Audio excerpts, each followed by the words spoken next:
इनका मानना ये है कि शायद हमारी कुछ कमी रह गई हिंदू मुसलमान की नफरत करने में। कभी मदरसों को छेड़ देते हैं, कभी दरगाहों को छेड़ देते हैं, कभी किसी और चीज़ को छेड़ देते हैं।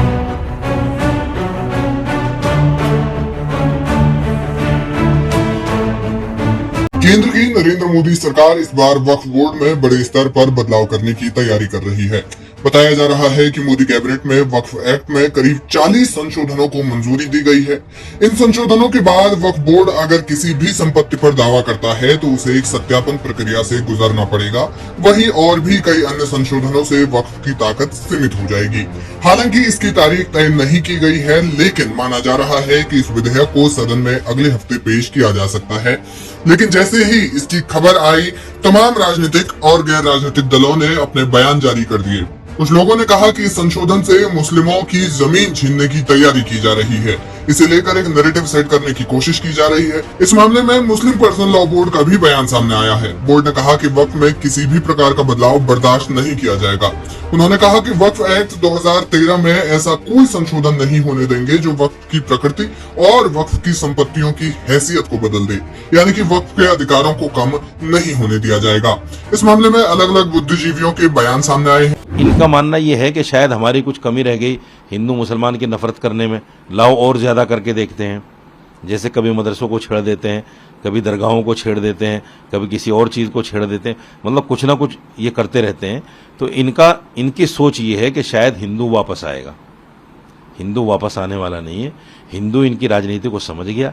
जिस तरह से राम मंदिर को लेकर इन्होंने ड्रामा किया है और उसका राजनीतिकरण किया है, उस धार्मिक स्थान का जिस तरह इन्होंने राजनीतिकरण किया है और जिस तरह से उनको भुनाने का काम किया है, वो हिंदू भाई समझ गया है कि इनकी आस्था नहीं है, ये सिर्फ कुर्सी बचाने के लिए सब कुछ कर रहे हैं। इसलिए हिंदू अब इनके जाल में फंसने वाला नहीं है। माना जा रहा है कि सरकार नए बदलावों के जरिए इसमें महिलाओं की भागीदारी को बढ़ाने पर जोर दे रही है। ऐसे में बोर्ड में महिलाओं का ओहदा भी बुलंद हो सकता है। बता दें कि वक्फ के मामलों में देश की अदालतें सकती, क्योंकि इस बोर्ड के नियम कुछ इसी तरह से बनाए गए हैं। सूत्रों का कहना है कि ऐसे में केंद्र सरकार पेचीदगियों को कम करने की कोशिश कर सकती है। हालांकि इस मामले में अलग अलग इस्लामिक जानकारों की अलग अलग राय है। इस्लामिक स्कॉलर डॉक्टर इमाम अहमद इलियासी कहते हैं कि बदलावों की जरूरत समय समय पर होती है और होती भी रहनी चाहिए। अमेंडमेंट एक प्रक्रिया है जो समय समय पर होती रहती है। हर एक्ट में संशोधन हुआ है। ये कोई नई बात नहीं है कि वक्फ एक्ट में ही संशोधन हो रहा है। वक्फ एक्ट में भी बार बार संशोधन हुए हैं और ये एक प्रक्रिया है, समय के साथ, समय के अनुसार वो की जाती है।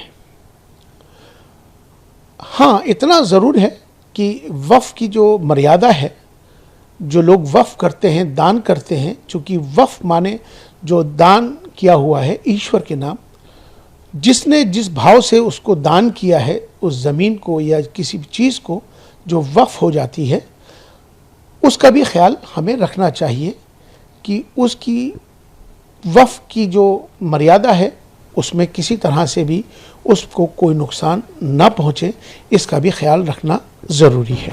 वहीं इस्लामिक स्कॉलर मौलाना खालिद रशीद कहते हैं कि इस वक्फ एक्ट में किसी भी तरह के बदलाव या अमेंडमेंट की जरूरत नहीं है और अगर सरकार इसमें बदलाव करना ही चाहती है तो वक्फ के स्टेक होल्डर से बात की जानी चाहिए।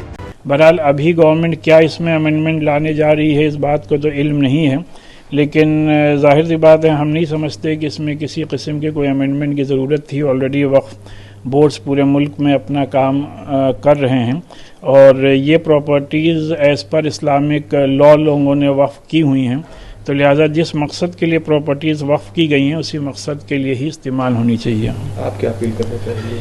नहीं, मेरी गवर्नमेंट से यही अपील है कि इसमें बेसिकली किसी अमेंडमेंट की ज़रूरत नहीं है और अगर किसी अमेंडमेंट की ज़रूरत गवर्नमेंट को महसूस हो रही है तो कम से कम जो स्टेक होल्डर्स हैं उनकी राय ज़रूर इनकॉर्पोरेट की जाए, उनकी राय ली जाए और इस सिलसिले में उसी के बाद कोई कदम उठाया जाए जिससे कि किसी को कोई ज़हमत, तकलीफ़ और शिकायत ना हो।